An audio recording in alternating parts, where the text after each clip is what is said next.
If you're watching the VOD, thanks for buying a subscription or joining whatever the hell it's called. And yeah, you can check out the rest of the VODs in the playlist too. They go back a long time. I wanted to start this one off with a story, and I don't really have a great one off the top of my head. I asked my mom what a good story would be, or I just asked her for an idea for a story, and she said, "Tell him how it's cold." And I'm like, "That's not a story." But it did remind me of this one time.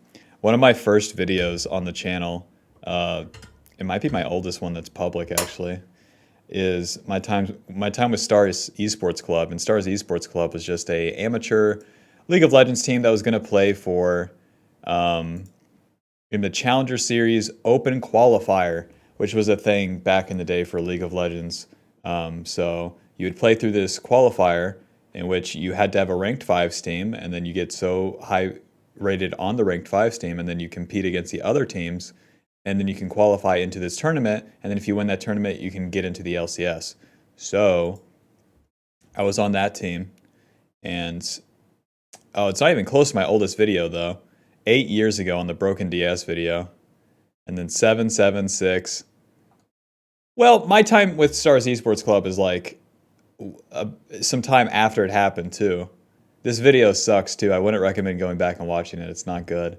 It's very, very whatever. I can't even watch it. That's how bad it is.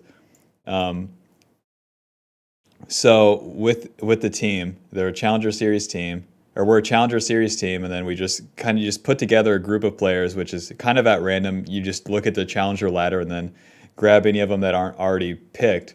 And they picked me, but then they saw that I played jungle and support, and they wanted me to play support, and they didn't know if I would play support because I was like so high rated on jungle. I played Rek'Sai and Nidalee at the time, and then on support I played Nautilus and Karma. Um, and I was really good. I was really, really good at those champions for what it was at the time. You know, I wasn't the best ever to do it, and then not even close to where a Korean equivalent would have been at that time. But not bad for like I think I was 2 years into league or something to be challenger on Nidalee and Rek'Sai. Nidalee on 90 ping, by the way. So that's quite the achievement. People don't even have to deal with the same sort of like the way that lag is now is not the same as what it used to be. Because if you have 90 ping now, dude, if I play on Europe right now, I'm like near New York, right? If I play on Europe, I play on like 120 ping. It doesn't feel that bad. Like it feels awful, but it's playable. That's the weird thing. It didn't used to be playable. So compared to what it was in like season 3, season 4.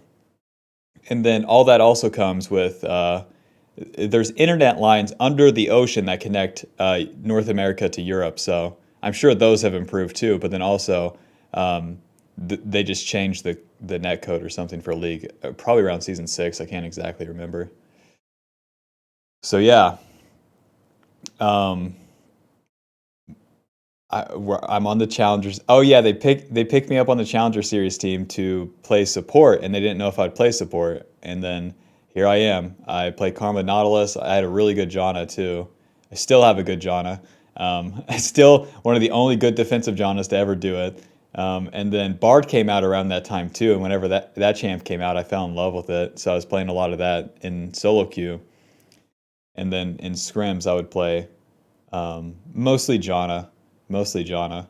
Um, it was weird. I also picked up Thresh at that time. Now that I think about it too, because it's weird to be signed to a team but then not play Thresh. You know, as support. I played for what my champion pool was compared to other people. It was super unique for the time. Like I played Nautilus, Karma, Janna. Everyone else played Thresh.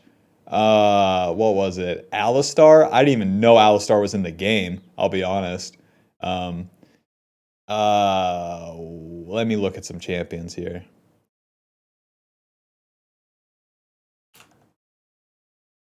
Tarek, if you were bad, the old Tarek was super just, you're a Johnny loser. Blitzcrank was like intermittent in between. Um, Around that time too was when champions, well, at the end of my time with like that team was when Braum, Tom Kinch, Trundle was coming in. They really took over the support roles. like pretty quickly. So by the time I had picked up like a Thresh, he was irrelevant because Tom Kinch was the most broken support to ever exist in League of Legends. So like Tom Kinch ruined bot lane for like how many years? And he made so many bad players have careers, high ranks, shit like that. So ridiculous, and I never played him. Even when I went to Korea, fucking Tom Kinch was still the best support in the game, and I didn't play him. I played like Bard and Scion support in Korea. That's most, and Misfortune ADC. That's like most of what I played.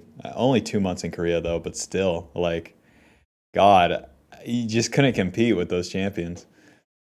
Um, so I was on this Challenger Series team. We moved out to Colorado, and Colorado is kind of in the middle of a little bit to the left of the U.S. So it's near the mountains, and that's pretty.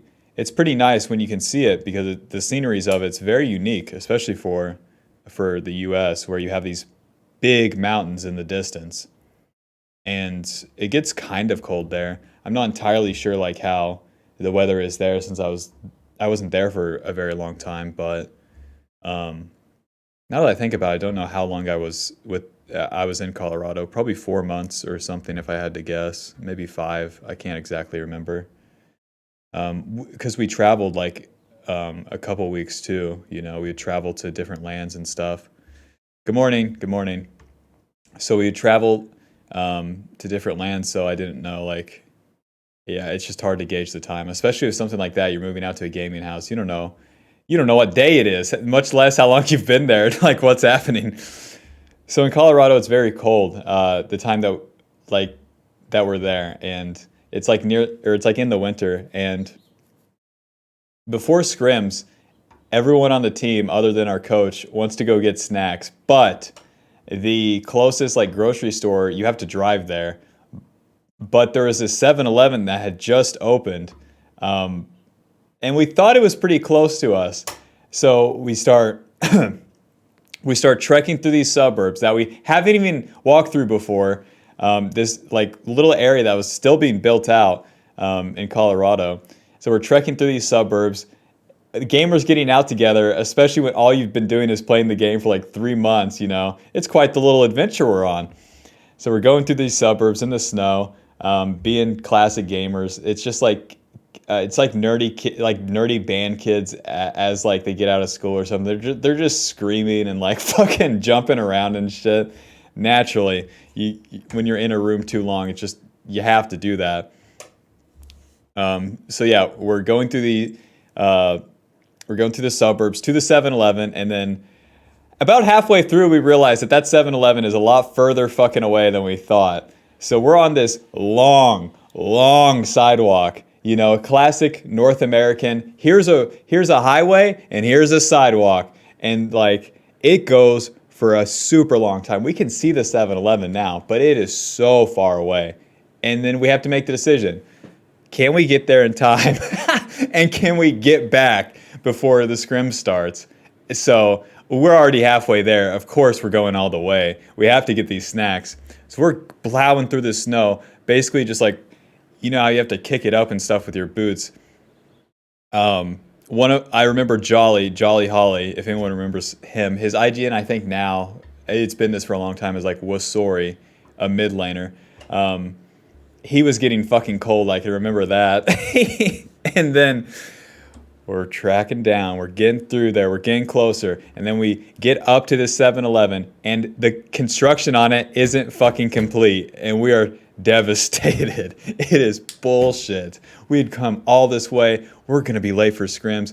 Our coach is calling us saying, when are you guys going to be back? And we're like, we don't even fucking know where we are. Like, we're gamers lost. We don't have a car to come pick us up or anything like that. Classic gamer shit. So in this little plaza, there's a Pizza Hut and there's also a liquor store. So we got to salvage some of the situation there. We got some soda from the liquor store. We walk into a liquor store like dressed like dumbasses, like big ol' Ron, the top laner that played Gnar. He has a robe on and shit, as we had already walked through the snow and stuff. It's so stupid. Gamers are something. So they get like Monster Energies and soda and shit at the liquor store, and then I think we get a pizza or something at the Pizza Hut there, and then we walk back, and we are already late for the scrims. Our coach is mad, and then the scrims are canceled because we're late. And like classic old Challenger Series League of Legends, everyone's happy when the scrims are canceled because then we can just we can goof off. So that's the end of the story. Just a bunch of gamers doing a stupid ass journey, not knowing what they're getting themselves into in a goofy situation, and then it all works out. And it's very, I don't even know what to say about it.